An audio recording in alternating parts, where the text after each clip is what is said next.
നമുക്ക്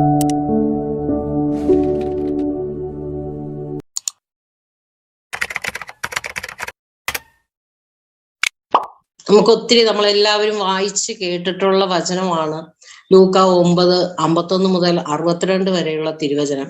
പക്ഷെ ആ തിരുവചനത്തിൽ ഇത്രമാത്രം അന്തര അർത്ഥങ്ങൾ ഉണ്ടെന്നുള്ളത് അച്ഛൻ ഇപ്പൊ പറഞ്ഞപ്പോഴാണ് മനസ്സിലായത്. ഈ വചനഭാഗം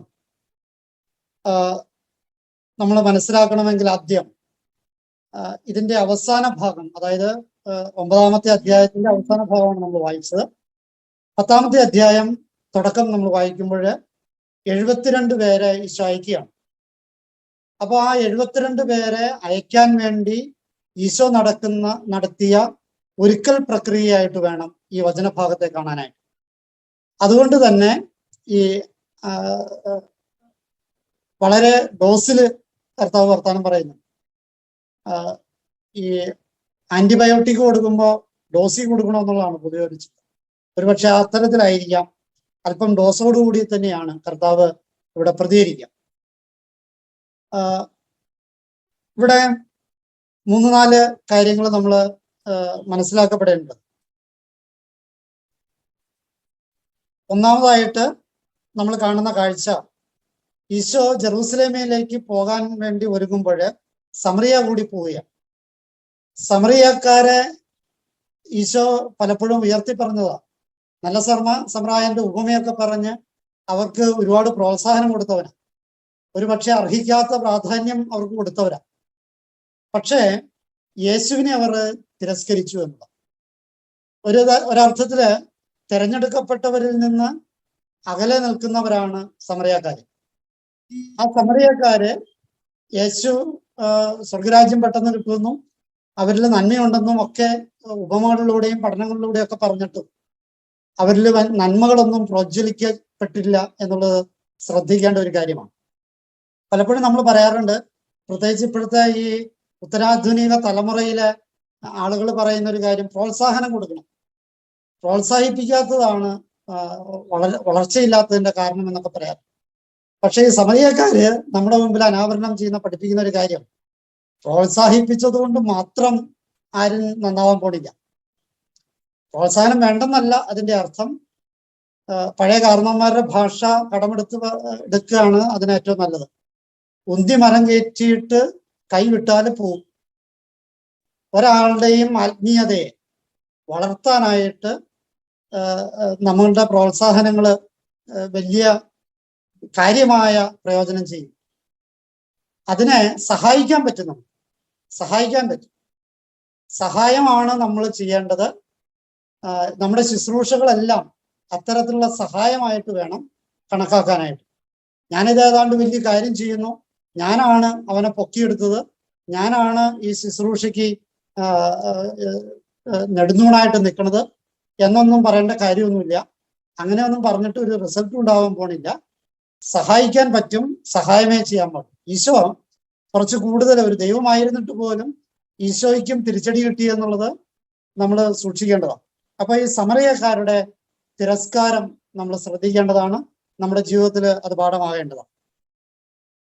അവിടെ ശിഷ്യത്വം എന്ന് പറയുന്ന ഒന്നാമത്തെ സ്റ്റാൻഡ് പോയിന്റ്, കൂടെ നടക്കുന്നവൻ ഈ സഹകരിക്കാതെ കൂട്ടം തെറ്റി നടക്കുന്നവരെ, കൂടുവിട്ടു പോകുന്നവര്, വഴിതെറ്റി പോകുന്നവരെ ഒക്കെ ശപിക്കാനായിട്ടുള്ള പ്രവണത, കുറ്റപ്പെടുത്താനായിട്ടുള്ള പ്രവണത കൂടുതലാണ്. പള്ളിയിൽ വരാത്തവരാണ്, കുമ്പസാരം ഇല്ലാത്തവരാണ്, കുർബാന ഇല്ലാത്തവരാണ്, നമസ്കാരം പഠിച്ചിട്ടില്ല, അല്ലെങ്കിൽ സന്ധ്യാപ്രാർത്ഥന ഇല്ലാത്തവരാണ്. നമ്മളിങ്ങനെ 100 കൂട്ടം കുറ്റങ്ങൾ മറ്റുള്ളവരെ കണ്ടെത്തിയിട്ട് അവരെ സമൂഹത്തിൽ നിന്ന്, ആധ്യാത്മികതയിൽ നിന്ന്, സഭയിൽ നിന്ന് ഒക്കെ അകറ്റാനായിട്ട് ശ്രമിക്കാറുണ്ട്. അപ്പൊ അത് വലിയ അപകടമാണ്. അത് ചെയ്യരുത് എന്ന് ശിഷ്യത്വത്തിന്റെ ഒന്നാമത്തെ ക്വാളിറ്റി ആയിട്ട് കൊണ്ടു നടക്കേണ്ടത്. അതിൻ്റെ അകത്ത് പേര് പറയുന്നുണ്ട്, യാക്കോബും യോഹന്നാനും കൂടെ ജീവിക്കുന്നവരാ. അപ്പൊ കൂടെ ജീവിക്കുന്ന യാക്കോബും യോഹന്നാനും അറിയാം ഈശോ എത്രമാത്രം സമറിയക്കാർക്ക് വേണ്ടി നിലനിന്നു. എന്നിട്ടും അവര് സഹകരിക്കാണ്ടായി കഴിഞ്ഞപ്പോൾ, അവര് യേശുവിനെ തിരസ്കരിച്ചു കഴിഞ്ഞപ്പോൾ അവരെ ശപിക്കുകയോ ശപിക്കാനായിട്ടുള്ള ശ്രമമാണ് അവരാണ്. അവിടെ ഈശോ അവരെ ശാസിക്കുകയാണ് ചെയ്യുന്നത്. എല്ലാ കുറ്റം പറച്ചിലുകാർക്കും എല്ലാ ശപിക്കലുകാർക്കും മേലെ കർത്താവിന്റെ ശകാരമുണ്ട് എന്നതാണ് ഒന്നാമത്തെ പാഠം. അപ്പോ ശിക്ഷത്വത്തില് ശാപമുണ്ടാകരുത് എന്നതാണ് ഒന്നാമത്തെ പാഠം. ശാപമുണ്ടായാല്, കുറ്റപ്പെടുത്തി ആരെങ്കിലും മാറ്റി നിർത്താൻ ശ്രമിച്ചാല്, അവർക്ക് തിന്മ വരട്ടെ എന്ന് പ്രാർത്ഥിച്ചാല് നമ്മള് സ്വാഭാവികമായിട്ടും അവന്റെ മേലില് ക്രിസ്തുവിന്റെ ശാസന ഉണ്ടാകുന്നുണ്ട്. പലപ്പോഴും ഈ പള്ളിയിൽ പോകുന്ന കൂടുതൽ ഭക്തരെ കുറിച്ച് പറയുന്ന വലിയൊരു അപവാദം എന്ന് പറയുന്നത് ഈ പ്രാർത്ഥന ഒരു വശത്ത്, ജീവിതം വേറൊരു വശത്തുനിന്ന്. പള്ളിയിൽ പോയി വന്നിട്ട് കുരിശിന്റെ വഴി നടത്തിയിട്ട് കൊന്ത എല്ലിയിട്ട് വന്നിട്ട് അടുത്ത ബഹളാണ്, വീട്ടിൽ പ്രശ്നം. കൂടുതൽ പ്രാർത്ഥിക്കുന്നവർ കൂടുതൽ പ്രശ്നക്കാരാണ് എന്നുള്ളതാണ് പൊതുജനത്തിന്റെ വിലയിരുത്തൽ. കാരണം അവര് വഴക്കാളികളാണെന്നുള്ളൂ, ഏറ്റവും കൂടുതൽ കുറ്റം കണ്ടെത്തുന്നവരാണെന്നുള്ളൂ. ഏതായാലും നമ്മൾ നമ്മുടെ ജീവിതത്തെ ഒന്ന് വിലയിരുത്താൻ നല്ലതാണ്. ശിക്ഷത്വത്തിന്റെ ഒന്നാമത്തെ ക്വാളിറ്റി ശപിക്കലുകള്, രാവലുകള്, കുറ്റപ്പെടുത്തലുകള് ഒഴിവാക്കണമെന്നുള്ളത്. രണ്ടാമത്തെ ഒരു കാര്യം 57-ാമത്തെ വാക്യത്തിലേക്ക് വരുമ്പോൾ ഒരുത്തൻ വന്നിട്ട് പറയുകയാണ്, ഞാൻ നിന്നെ, നീ എവിടെ പോയാലും ഞാൻ നിന്നെ അനുഗ്രഹിക്കും. വ്യക്തിപരമായ താല്പര്യവും ആവേശവും. ഈ വ്യക്തിപരമായ താല്പര്യവും ആവേശവും നമ്മുടെ ശുശ്രൂഷകളിൽ പ്രത്യേകം ശ്രദ്ധിക്കേണ്ടതാണ്. എൻ്റെ താല്പര്യം അനുസരിച്ച്, എൻ്റെ ചിന്ത അനുസരിച്ച്, എൻ്റെ ബുദ്ധി അനുസരിച്ച് ഉള്ള കാര്യങ്ങൾ ഇത് ഇങ്ങനെ പോകണം, ഇങ്ങനെ പോയാലാണ് ശരിയാവുകയുള്ളൂ. മറ്റാര് പറയുന്നതിലും ശരിയില്ല. ഒരു ബൈബിൾ കൺവെൻഷൻ നടക്കണം, ഒരു ധ്യാനം നടക്കണം, ഒരു പ്രാർത്ഥനാ കൂട്ടായ്മ നടക്കണം. അവിടെ മറ്റാർക്കും കഴിവില്ലാതെ ഞാൻ പറയുന്നത് പോലെ ചെയ്യണം. ഞാനാണ് ലീഡർ, ഞാനാണ് ഹോസ്റ്റ്, ഞാനാണ് കോ ഹോസ്റ്റ്, എൻ്റെ സമയമാണിത്. ഇത് നമ്മൾ പറഞ്ഞിട്ടൊരു കാര്യമൊന്നുമില്ല.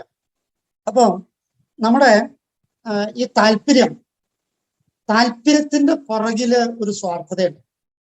ഏതൊരു താല്പര്യത്തിന്റെ പുറകിലും സ്വാർത്ഥതയുണ്ട്. അപ്പൊ ഇവൻ യേശുവിനെ അനുഗമിക്കാൻ എവിടെ പോയാലും അനുഗമിക്കും എന്ന് പറഞ്ഞതിന്റെ ഉൾപ്പൊരുള് കർത്താവിന് കൃത്യമായിട്ട് പിടികിട്ടി.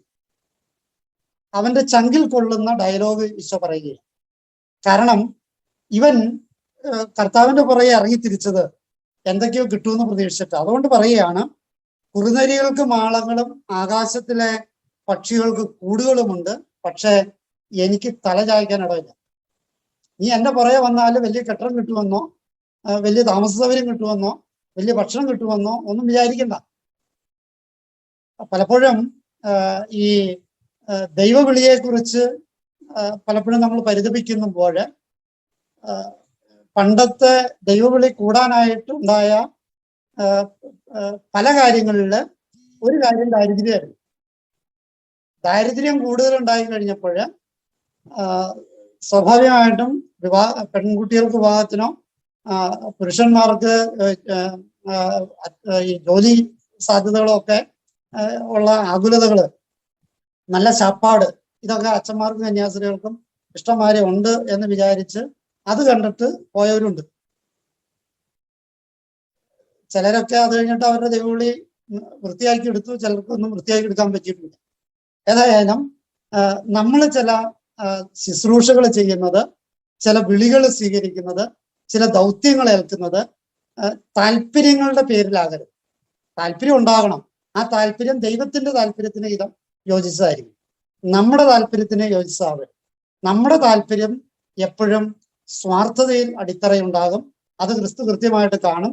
അതുകൊണ്ടാണ് ഇവന്റെ താല്പര്യം ഇങ്ങനെ എന്തോ ഭൗതിക നേട്ടം ഉണ്ടായിരുന്നു എന്ന് മനസ്സിലാക്കിയിട്ടാണ് അവനെ നിരുത്സാഹപ്പെടുത്തുക.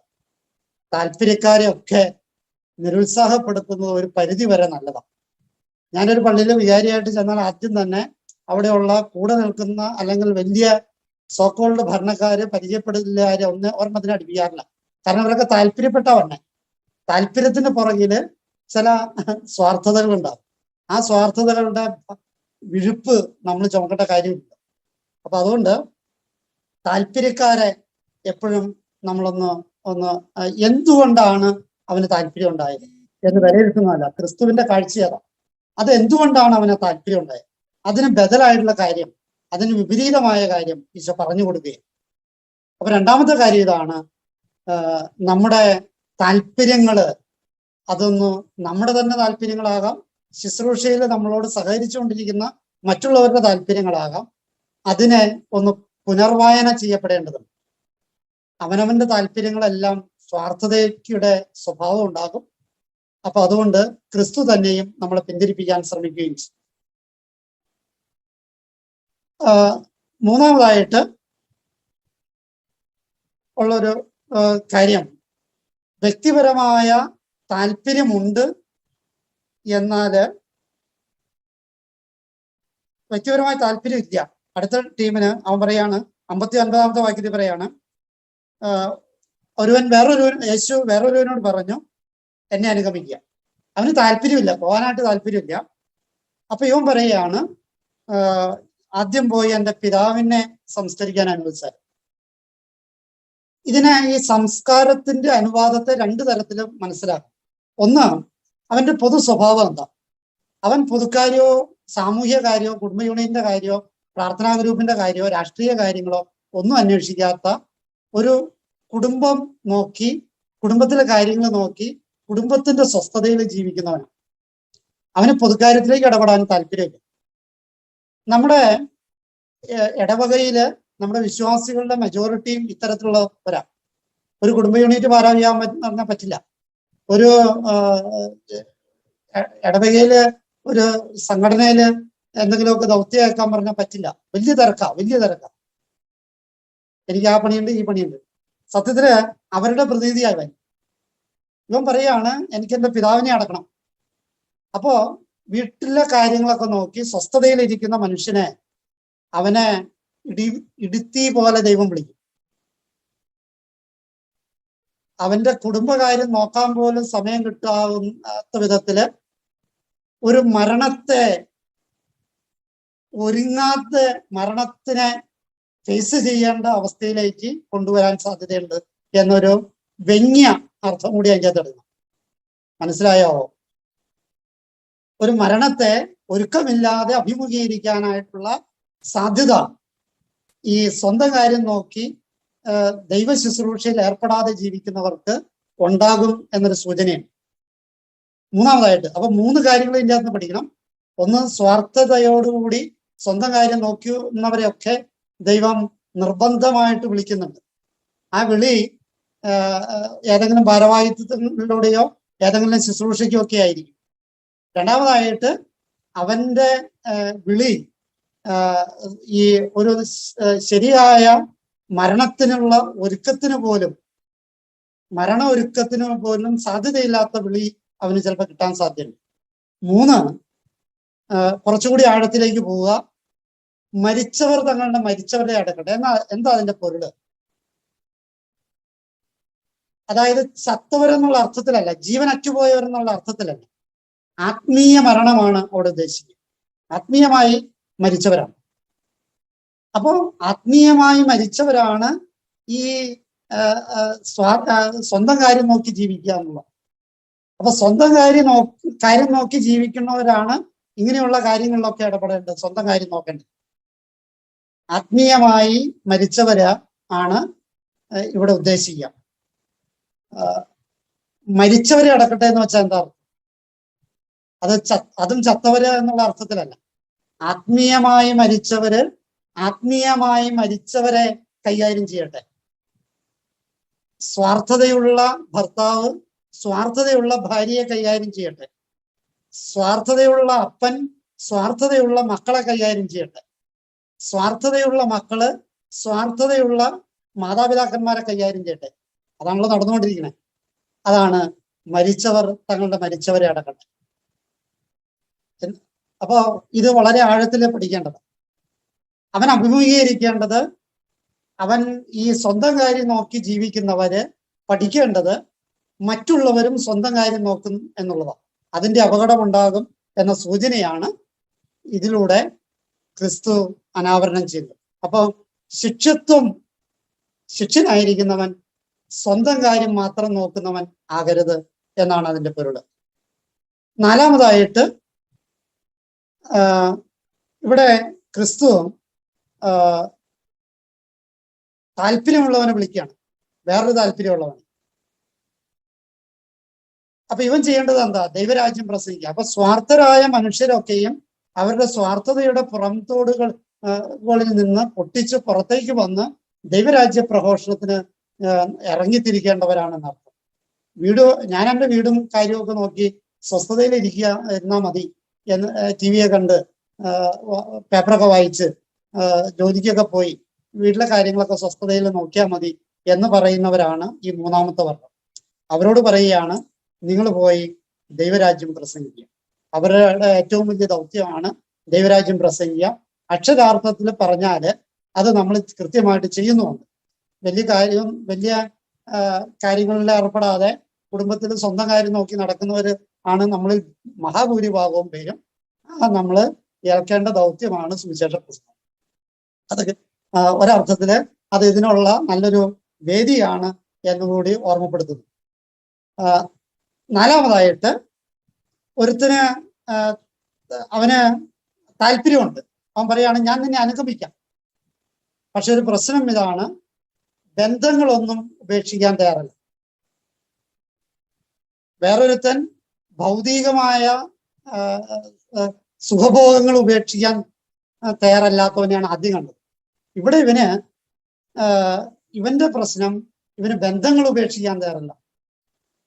നമുക്കറിയാം, ക്രിസ്തു പലപ്പോഴും താക്കീത് ചെയ്തിട്ടുണ്ട്. കുടുംബത്തിൽ തന്നെ വഴക്കുണ്ടാവും. മാതാപിതാക്കന്മാര് മക്കൾക്കെതിരായും മക്കൾ മാതാപിതാക്കന്മാർക്കെതിരായും തിരിയുമെന്ന് പറഞ്ഞു. എന്ന് വെച്ചാൽ അതിന്റെ അർത്ഥം വേറെ ഒന്നുമല്ല, ഈ ബന്ധങ്ങളെക്കാൾ ഉപരിയായി ദൈവിക കാര്യങ്ങളിലെ ശിക്ഷനാണോ അത് ദൈവിക കാര്യങ്ങൾക്ക്, എല്ലാ ബന്ധങ്ങൾക്കും ഉപരിയാണ്. ഇവൻ ചെയ്യണ എന്നതാ, ദൈവത്തോടുള്ള ബന്ധവും കുടുംബത്തോടുള്ള ബന്ധവും വലിയ വ്യത്യാസമൊന്നുമില്ല. അതും ഇതും അവന് വേണം. രണ്ടു വഞ്ചിയിൽ കാല് ചവിട്ടാൻ ആഗ്രഹമുള്ളവൻ. പിള്ളേരുടെ ഭാഷയിൽ 50-50 മെത്തേഡാണ്. 50-50ആണ്. ദൈവത്തിന്റെ കാര്യമുണ്ട്, എൻ്റെ കാര്യമുണ്ട്, ഞാൻ രണ്ടുമൊക്കെ നോക്കി ഇങ്ങനെ അഡ്ജസ്റ്റ് ചെയ്ത് പോയിക്കൊള്ളാം എന്നുള്ളതാണ്. അപ്പോഴാണ് ക്രിസ്തു പറയണേ, ശിക്ഷനാണോ കലപ്പയിൽ കൈവച്ചിട്ട് പിന്തിരിഞ്ഞു നോക്കാൻ പാടില്ല. അതുകൊണ്ടാണ് ക്രിസ്തു പറഞ്ഞത്, എന്നെ പ്രതി സഹോദരന്മാരെയോ സഹോദരിമാരെയോ എന്നല്ല, സ്വഭവനത്തെ പോലും ഉപേക്ഷിക്കാതെ എൻ്റെ പിന്നാലെ വരാൻ പറ്റില്ല. അതിന്റെ അർത്ഥം മൊത്തം ഉപേക്ഷിക്കണം എന്നുള്ള അർത്ഥത്തിൽ അല്ല, മറിച്ച് ഈ ദൈവത്തെക്കാൾ ഉപരി ബന്ധങ്ങൾ ഉണ്ടാവരുതെന്നാണ്. പലപ്പോഴും ഈ സന്യസ്ത പൗരോഹിത്യ ജീവിതത്തിന്റെ വലിയ അപജയം മിക്കവാറും ഞാൻ ശ്രദ്ധിച്ചിട്ടുള്ള ഒരു കാര്യം, വീട്ടിലുള്ള ആൾക്കാരെക്കാൾ കൂടുതൽ വീട്ടിലുള്ളവരെ കുറിച്ച് ചിന്തിക്കുകയും അതിനുവേണ്ടി ആകുലപ്പെടുകയും ചെയ്യുന്നത് ഈ അച്ഛന്മാരും കന്യാസ്ത്രീകളും. ഏതെങ്കിലുമൊക്കെ മടത്തി ചെല്ലുമ്പോൾ പല കന്യാസ്ത്രീകളും പറയാറുണ്ട്, അച്ഛോ ഒന്ന് പ്രാർത്ഥിക്കണോട്ടോ, എന്താ പ്രശ്നം, ആങ്ങളയുടെ പോക്കത്ര ശരിയല്ല, നാത്തൂന് ശരിയല്ല, കൊച്ചുമക്കൾക്ക് ജോലിയില്ല, അവർക്ക് പഠിക്കാൻ കിട്ടിയിട്ടില്ല, പരീക്ഷയ്ക്ക് മാർക്ക് കുറവാണ്. ഇത്രയും ആകുലത വീട്ടിലുള്ളവർക്കുണ്ടാവില്ല. ഈ ആകുലത കാണുമ്പോൾ ഞാൻ വിചാരിക്കും, ഇവര് വീട്ടിൽ പോയിരുന്നെങ്കിൽ കുറച്ചുകൂടി സ്വസ്ഥത ഉണ്ടായേനല്ലോ. ഇവരുടെ പ്രാർത്ഥനയുടെ മുഖ്യ വിഷയം, ഇവരുടെ ചിന്തയുടെ മുഖ്യ വിഷയം, ഇവരുടെ ടെൻഷന്റെ മുഖ്യ വിഷയം കുടുംബമാണ്. ഉപേക്ഷിക്കാൻ പറ്റിയിട്ടില്ല. നിങ്ങൾ ശ്രദ്ധിച്ചിട്ടുണ്ടോ, പല അച്ഛന്മാരും കന്യാസ്ത്രീകളും ഈ അച്ഛനായി കഴിഞ്ഞിട്ട് അച്ഛനിൽ തന്നെ എന്തെങ്കിലും ആകണം എന്നൊക്കെ വിചാരിച്ച് വിദേശത്ത് പോകാൻ വേണ്ടി പെടാപ്പാട് പെടുന്നതും, വേറെ ഏതെങ്കിലും ഒരു ജോലി സംഘടിപ്പിച്ച് കാശുണ്ടാക്കി കുടുംബത്തിലേക്ക് കൊണ്ടുപോയി കൊടുക്കുന്നതും, അവസാനം കുടുംബത്തിലെ അംഗങ്ങള് തമ്മിത്തല്ലി അടുത്ത തലമുറയിലും അതിന്റെ പിന്നത്തെ തലമുറയിലും അംഗങ്ങൾ തമ്മിത്തല്ലിച്ചാകാൻ വേണ്ടിയിട്ട് അവസരമൊരുക്കി കൊടുക്കുന്ന ഒരുപാട് അച്ഛന്മാരെയും കന്യാസ്ത്രീകളും ഉണ്ട്. വിശുദ്ധരായ ഒരുപാട് പേരുണ്ട് കേട്ടോ. നേരെ മറിച്ചുണ്ട്, ഒരുപാട് നന്മയുള്ള വിശുദ്ധരായ ഒരുപാട് വൈദികരും ഒരുപാട് സിസ്റ്റേഴ്സും. പക്ഷെ എങ്കിലും ചില ഒറ്റപ്പെട്ട സംഭവങ്ങൾ ഞാൻ നിങ്ങളുടെ മുമ്പിൽ അനാവരണം ചെയ്യുന്നത്, നിങ്ങൾക്കിത് പറയാൻ ബുദ്ധിമുട്ടുണ്ടാവും, എനിക്കിത് പറയാനുള്ള സ്വാതന്ത്ര്യം ഉള്ളതുകൊണ്ട്. അപ്പം ഇത് അൽമായരുടെ ഇടയിലുണ്ട്. ചില ബന്ധങ്ങള് ദൈവത്തെ പ്രതി ഉപേക്ഷിക്കാനായിട്ട് തയ്യാറാകുന്നു. ചിലപ്പോ ദൈവത്തെ പ്രതി പ്രായമായവരെ ചിലപ്പോ ഈ ഭാര്യയോട് അല്ലെങ്കിൽ ഭർത്താവിനോട് ഇത്തിരി മറുത്തു പറയേണ്ടി വരും. അല്ലെങ്കിൽ ദൈവത്തെ പ്രതി അയൽവക്കക്കാരെ സഹായിക്കേണ്ട ഒരു സ്റ്റേജ് വരുമ്പോൾ ജീവിത പങ്കാളിയോട് ചിലപ്പോൾ മറുത്തു പറയേണ്ടി വരും. അപ്പൊ ദൈവത്തെ പ്രതി എന്ന് പറയുമ്പോൾ ദൈവം ഉദ്ദേശിക്കുന്ന കാര്യം ചെയ്യാൻ വേണ്ടിയിട്ട് നമ്മുടെ കൂടെയുള്ളവർ ചില ബന്ധങ്ങള് ചിലപ്പോ മാറ്റേണ്ടി വരും എന്നുള്ളത് തന്നെ. അതിന് തയ്യാറാകാതെ വരുമ്പോൾ വലിയ ദുരന്തങ്ങൾ ഉണ്ടാകും. കലപ്പയിൽ കൈവച്ചിട്ട് പിന്തിരിഞ്ഞ് നോക്കുന്നവരാരും സ്വർഗരാജ്യത്തിന് യോഗ്യരല്ലെന്ന്. എൻ്റെ പ്രിയപ്പെട്ടവരെ, ഇന്നത്തെ സഭാ നേതൃത്വം നമ്മൾ ഏറെ ധ്യാനിക്കേണ്ടതാണ്. കലപ്പയിൽ കൈവച്ചിട്ട് പിന്തിരിഞ്ഞ് നോക്കുന്നവർ. പല മെത്രാന്മാർക്കും ജനാഭിമുഖ കുർബാനയോട് എതിർപ്പുണ്ട്, വ്യക്തിപരമായിട്ട് എതിർപ്പുണ്ട്. പക്ഷെ അത് സിനഡിൽ പറയുകയോ പരസ്യമായിട്ട് പറയുകയോ ചെയ്താല് അവർക്ക് മെത്രാന്മാരുടെ ഇടയിലുള്ള വില പോകും, അടുത്ത പ്രൊമോഷനുള്ള സാധ്യത പോകും എന്ന് ഭയന്ന് പിന്തിരിഞ്ഞു നോക്കുക. പറയാൻ പറ്റുന്നില്ല. ദൈവത്തെ പ്രതി ഈ സ്ഥാനമാനങ്ങളെ, ഈ ബന്ധങ്ങളെ ഉപേക്ഷിക്കാൻ പറ്റുന്നില്ല. കലപ്പയിൽ കൈവച്ചിട്ട് പിന്തിരിഞ്ഞു നോക്കാൻ പറ്റാത്തവരൊന്നും സ്വർഗരാജ്യത്തിൽ പ്രവേശിക്കില്ല എന്ന് നമ്മൾ മനസ്സിലാക്കണം. മക്കളെ പഠിപ്പിക്കേണ്ട സമയത്ത് പഠിപ്പിക്കാനും പ്രാർത്ഥിക്കേണ്ട സമയത്ത് പ്രാർത്ഥിപ്പിക്കാനും ദൈവത്തെ പ്രതി ചെയ്യാനായിട്ട് മാതാപിതാക്കന്മാർക്ക് കടമയുണ്ട്. അത് ചെയ്തില്ല എങ്കിൽ കലപ്പയിൽ കൈവച്ചിട്ട് പിന്തിരിഞ്ഞു നോക്കുന്നവരാണ് സ്വർഗരാജ്യത്തിൽ പ്രവേശിക്കില്ല. ഞാൻ പറഞ്ഞല്ല, ദൈവം പറഞ്ഞു. അപ്പോൾ ശിക്ഷിത്വം ആവശ്യപ്പെടുന്ന 4 പ്രധാനപ്പെട്ട കാര്യങ്ങൾ: 1, ശപിക്കാൻ, കുറ്റപ്പെടുത്താൻ പാടില്ല.